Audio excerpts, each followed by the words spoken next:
Buenas noches, muchas gracias por la invitación y también por estar con los colegas de la Sociedad Peruana de Derecho al Trabajo y por supuesto ver a los amigos después de tiempo, a Fabio Durán y Sergio Velasco.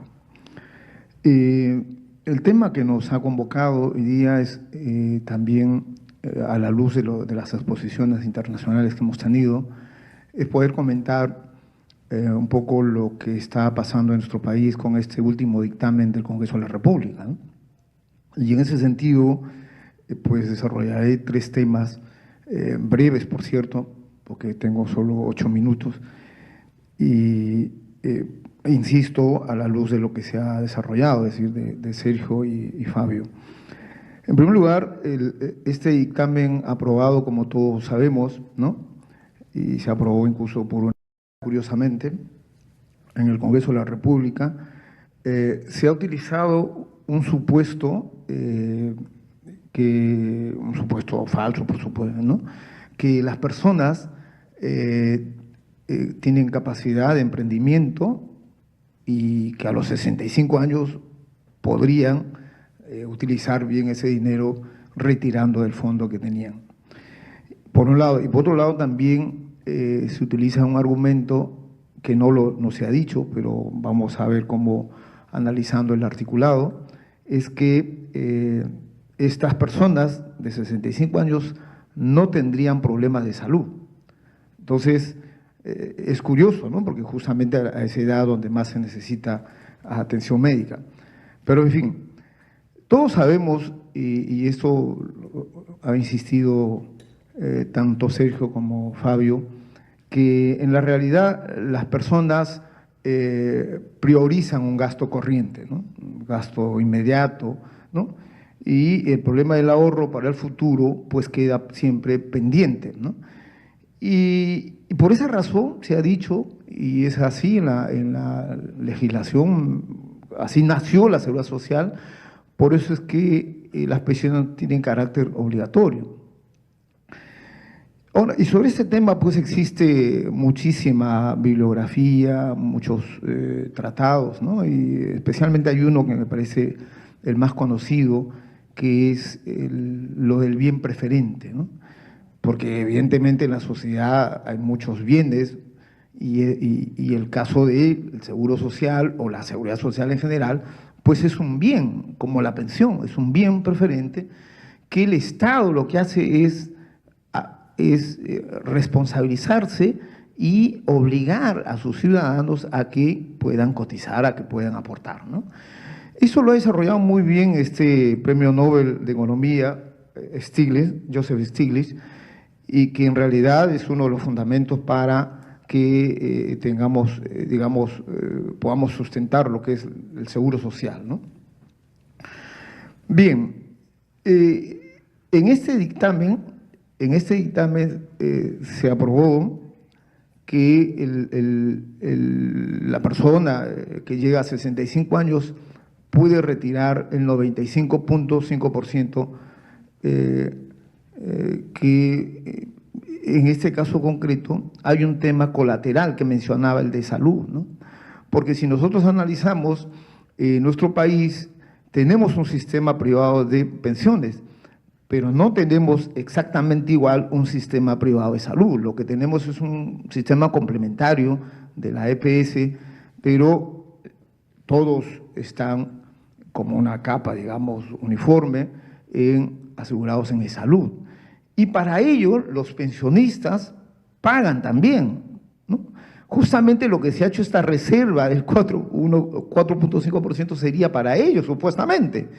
Sin embargo, si uno analiza, supongo que nuestro amigo Jorge, que es economista, podría ilustrarnos en esta parte, pero lo cierto es que en la norma, o sea, en el dictamen aprobado, no se especifica más allá que lo que quedará en ese fondo, ¿no? Entonces, matemáticamente podría quedar 20 soles, como podría quedar 100.000 soles, no sé, dependerá pues los ahorros, pero en todo caso, ese es un peligro que está latente y es algo que afectaría a los jubilados porque, insisto, es la edad que más se requiere la atención médica, ¿no?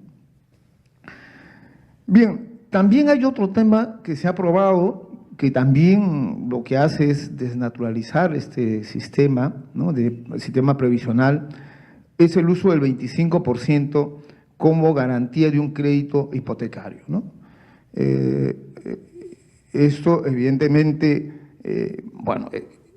este 25% y lo que he mencionado, el 95.5%, evidentemente lo que hacen es desnaturalizar el sistema privado. Pero independientemente si estamos de acuerdo o no con el sistema privado, ¿no?, porque uno puede debatir, pero lo real es que en nuestro país ya viene, esto se ha implementado más de 20 años, y el problema es que estaría trastocando el fin previsional, que es lo que en este caso nos interesa, ¿no?, de los fondos de pensiones. Ahora bien, las AFP no tienen esa función, es decir, no nació con ello, ¿no es cierto? No se creó la AFP para entregar el dinero acumulado. La AFP se creó para administrar los fondos de pensiones. Entonces, ahí hay un tema que se estaría desnaturalizando en sí la esencia previsional de este sistema privado.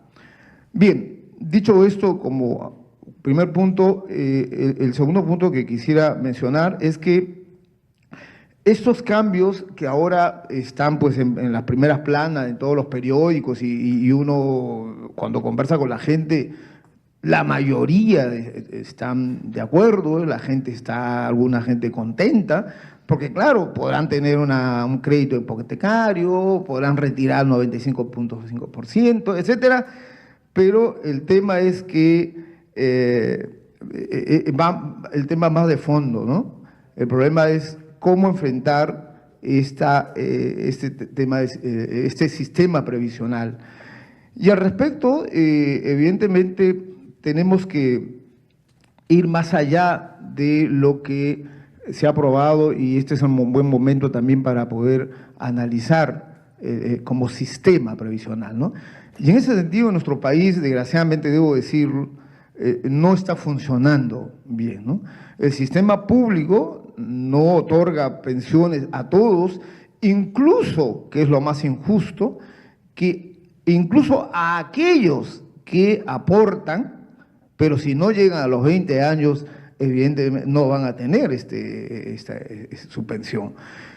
Evidente, ahí hay algunos mecanismos, un poco para, puede ser 19 años, en fin, pero lo real es que hay ese requisito que pone una valla muy alta a muchos aportantes, y que hay evidentemente una queja constante, tanto en Defensoría del Pueblo, en el Congreso de la República, en fin. Ahora, el sistema privado también no ha logrado satisfacer a todos, ¿no?, a todos los afiliados, pues también, como se ha dicho ya, hay pensiones ridículas, ¿no?, porque en realidad no tienen ni siquiera, no podíamos llamar el concepto de pensión, ¿no? Hay gente que recibe 20 soles de pensión, o sea, eso no es en ningún lugar del mundo una pensión, ¿no? Y bien, ahora, esto que he dicho, tanto el público como el privado, a manera de rápidamente como una especie de diagnóstico, tiene que ver con una forma cómo se implementó, cómo se creó el sistema privado de pensiones en el país, ¿no? Y todos creo que recordamos, los que ya tenemos un poco más años, que el año 91 se aprobó un decreto legislativo, el 724, que era un decreto legislativo, como todo decreto legislativo, ¿no es cierto? El poder legislativo le otorgó facultades al Ejecutivo, en fin, pero ese decreto legislativo tenía algo interesante, que el 91, que establecía el sistema privado como complementario al público, pero al año siguiente, el 92, ya sin Congreso de la República, como están grabando, no puedo hablar mal del gobierno anterior, pero en fin. Entonces, iba a decir en dictadura, pero sin Congreso se se derogó este decreto legislativo. 2 minutos. Bueno, ese es el problema de decir dictadura. Bueno, entonces se derogó el decreto el decreto legislativo con un decreto ley, ¿no? Que es el 25897, que es el que crea propiamente el sistema privado de pensiones en nuestro país, ¿no es cierto? Y lo más grave es que ahora que el Chile está revisando su sistema, a pesar de ello, cuando nosotros copiamos prácticamente, se copió el modelo chileno, se copió mal, ¿no? Un ejemplo simplemente, tenía varios ejemplos, pero un ejemplo, ¿no? Hasta hoy en Perú no tenemos la pensión mínima, ¿no? Pensión mínima que justamente resolvería muchísimos de los problemas que se ha estado discutiendo, y eso es algo que el caso de Chile lo tuvo desde el inicio. Entonces, ahí hay un defecto estructural. En el caso de Colombia, por ejemplo, Colombia prohibió y prohíbe afiliarse a un sistema privado, o prohibió en ese entonces, porque tiene un modelo parecido a nuestro, paralelo, aquellos trabajadores de bajos ingresos, ¿no? Con lo cual, pues se hace más sincero el sistema, es decir, como que beneficia a aquellos que tienen más y que realmente podrían estar, que eso lo veré más adelante. Entonces, aquí el comportamiento del Estado fue fatal, ¿no? Porque obligó realmente el paso del sistema público al privado.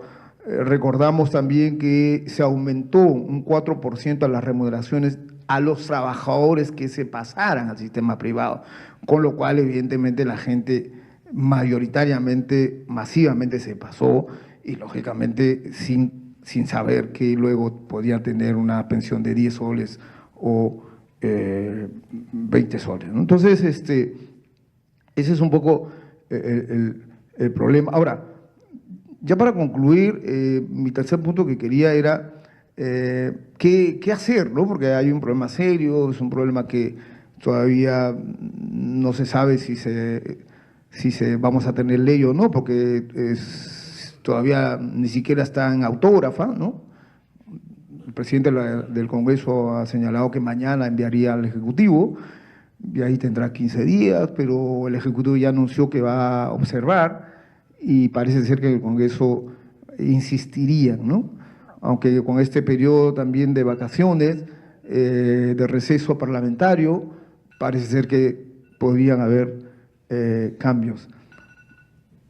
Bien, en todo caso, si hay posibilidades, luego podría redondear algunas salidas que había pensado, ¿no? Bueno, gracias. Muchas gracias.